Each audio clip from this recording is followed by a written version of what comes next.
আসসালামু আলাইকুম সবাইকে। বাধ্য ভালোবাসা গল্পের 16 নম্বর পার্ট। তো বেশি কথা না বলে চলুন গল্প শুরু করা যাক।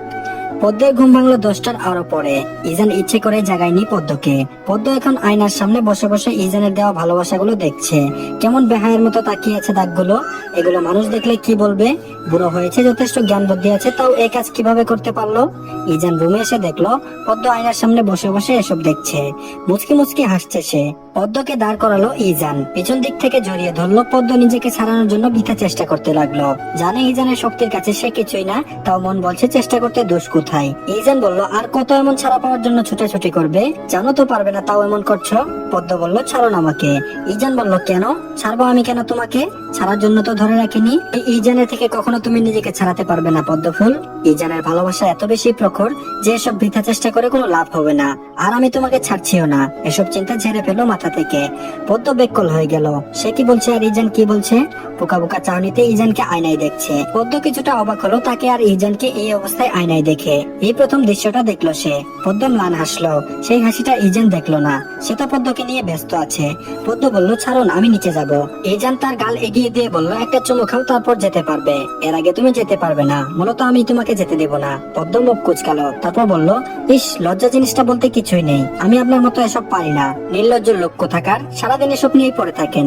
ইজান গলা ছেড়ে কাশলো। এত বড় ডক্টরকে তার বউ চুমুর জন্য এত সুন্দর উপবাদ দিচ্ছে, কোনো মতেই মেনে নেওয়া যাচ্ছে না। যাবে না, শুধু তো একটি চুমুর কথাই বলেছে, অন্য কিছু তো বলেনি। পদ্ম এমন নিম্ন উপাধি দিবে জানলে আরো বেশি করে বলতো। এটা আসলে ইজানের সাথে মানায় না। ইজান বলল, শোনো পদ্মফুল, এসব নিম্ন উপাধি তোমার ডাক্তার সাহেবের সাথে মানায় না। তিনি বড্ড বেশি বেসামাল পুরুষ। আশা করি বুঝতে পেরেছো বিবিজান। যদি না বুঝো তাহলে কাল রাতের কথা সুন্দর করে বিশ্লেষণ করব, তারপর বুঝতে পারবে। পদ্ম লজ্জায় মাথাটা নিচু করে ফেললো। কাল রাতের কথা মনে পড়তে এক অজানা লজ্জা তাকে এসে ভর করলো। মানুষটা দিন দিন কেমন জানি হয়ে উঠছে। কথাবার্তা ঠিক মতো বলছে না। আবার নতুন শব্দ বের করেছে বিবিজান। মুহূর্তেই পদ্মের মুখ লাল আবার ছড়িয়ে যেতে লাগলো। ইচ্ছে করছে ইজানের বুকে মুখ লুকিয়ে ফেলতে, কিন্তু না, সেটা করা যাবে না। নাহলে ডাক্তার সাহেব আরো বেশি লজ্জা দিবেন। তারপর বলল, আপনি নির্লজ্জ, নির্লজ্জ, নির্লজ্জ। ইজান গা ছাড়া ভাব নিয়ে বলল, এখন নির্লজ্জ বলতে পারো, সমস্যা নেই। কারণটা থাক, আর বলবো না। পদ্ম বলল, এখন ছেড়ে দিন না। ইজান বলল, পদ্ম, তোমাকে এখন একদম পরিপূর্ণ লাগছে। এই যে তোমার শরীরের প্রত্যেকটা অংশে মায়ের স্পর্শ লেগে আছে, তুমি কি অনুভব করতে পারো? ইজান যে তোমার মন চুরি করেছে সেটা অনুভব করতে পারো? কাল রাতে তোমার ঠিক কেমন লেগেছিল বলতে পারবে? ইজানের যে হৃদয়ে পদ্ম ফুল লেখা, তুমি কি সেটা জানো? পদ্ম ইজানের কথা শুনছে। তার আর কিছু বলার ভাষা নেই। ডাক্তার সাহেব যে কিভাবে কথাগুলো বলছে কে জানে। সে তো আমাকে বলে আমি তার স্পর্শ অনুভব করতে পারি কিনা। আচ্ছা, সে যে পদ্মকে লজ্জা দেয়, তার কথায় যে পদ্ম লজ্জা পায়, তাকে সে অনুভব করতে পারে না? পদ্ম এক ধ্যানে ফ্লোরে তাকিয়ে আছে। ইজানের ঠোঁটের স্পর্শ পদ্মের গালে পেতেই পদ্ম হড়বড় করে সরে যেতে লাগলো। সাথে সাথেই পদ্মকে ইজান গভীরভাবে জড়িয়ে ধরলো। তারপর বলল, আগে পারমিশন নিয়েছি, এখন আর সেটাও নিব না। সো সহ্য করে থাকতে হবে তোমার পদ্মফুল। তারপর পদ্ম তাকে ছাড়িয়ে বেরিয়ে গেল। ইজনিয়া বলল, ভাবি, তোমার শরীরে এসব কিসের দাগ? ইজনিয়ার কথা শুনে পদ্ম খুব লজ্জা পেল। আজ ইজানের জন্য তাকে এসব কারণে লজ্জা পেতে হচ্ছে। পদ্ম মাথা তুলে ইজনিয়ার দিকে তাকালো। ইজনিয়ার দাঁত কতগুলো দেখিয়ে হাসছে। পদ্ম বুঝতে পারছে তার সাথে মজা নেওয়া হচ্ছে। তাই বলে একেবারে শাশুড়ির সামনে। মুনিয়ার শেখও পদ্মকে দেখলো। তিনিও মিটিমিটি হাসছে। কি এক শ্বাসরুদ্ধকর পরিস্থিতি। পদ্ম কি করবে বুঝে উঠতে পারছে না। আজ ওই ইজানকে বলবে যেন পদ্মের সাথে এমন আর না করে। তার এতই বেশি ভালোবাসা পদ্মের প্রতি যে এখন সবার সামনে বের করে লজ্জা পেতে হচ্ছে। ইজান বলল, মা, আমি হসপিটালে যাচ্ছি। ইজান রেডি হয়ে হসপিটালে যাচ্ছে। ইজান পদ্মের দিকে তাকালো। পদ্ম রাগ দেখিয়ে মুখটা ফিরিয়ে নিল। ইজান এটার মানে বুঝলো না। আবার কি হয়েছে সে একেবারে তাকে দেখে মুখ ফিরিয়ে নিয়েছে। তবে ইজান কিছুই বলল না। মনিরা শেখ বলল, আচ্ছা, সাবধানে যাস বাবা। ইজান মুচকি হেসে বেরিয়ে গেল হসপিটালের উদ্দেশ্যে। পদ্মকে কিছু বললো না যাওয়ার সময়। এজন্য সে শুকরিয়া আদায় করছে, কারণ না হলে ইজনি আপু সবার সামনে তাকে লজ্জা দেবে। পদ্ম যতই রাগ করুক, তবুও ইজানের যাওয়ার দিকে তাকিয়ে আছে। পদ্ম তার শাশুড়ির সাথে দাঁড়িয়ে দাঁড়িয়ে রান্না করছে। তারা দুজন মিলে একেবারে রান্নাঘরকে গল্পের ঘর বানিয়ে দিল।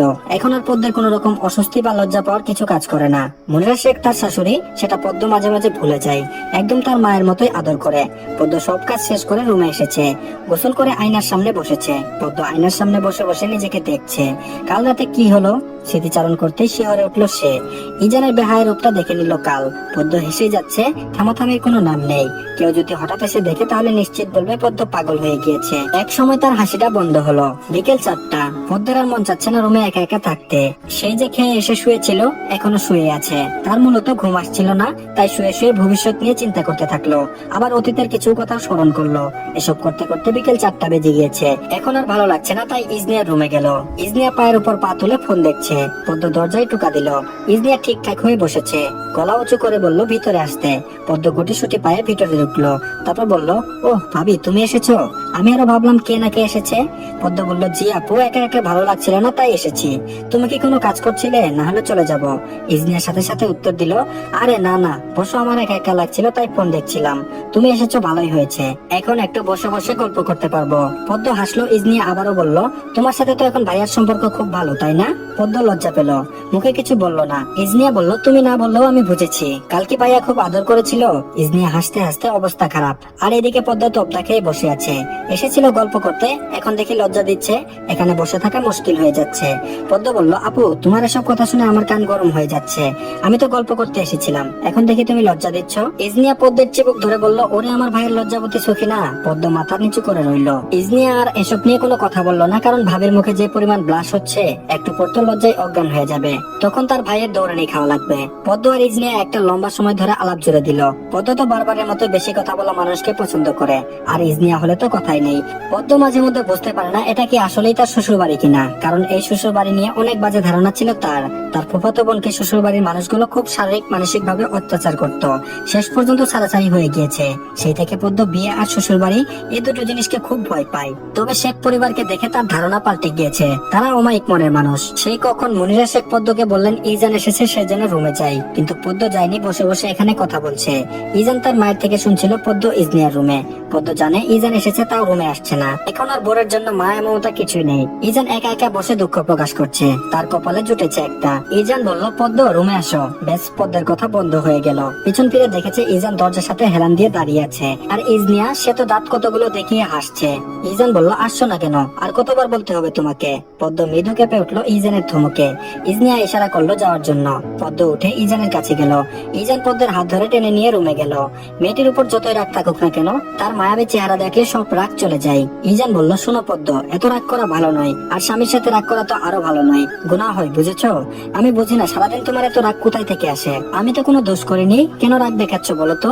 একটু দাম দাও না আমাকে তুমি। ইজান পদ্মকে শুইয়ে দিল, অতঃপর পদ্মের বক্ষে মাথা রাখলো। ইজানের মনে হলো একটু মানসিক শান্তির প্রয়োজন, তাই কাজটা করলো। আর পদ্ম সে অবাক হয়ে শুয়ে আছে।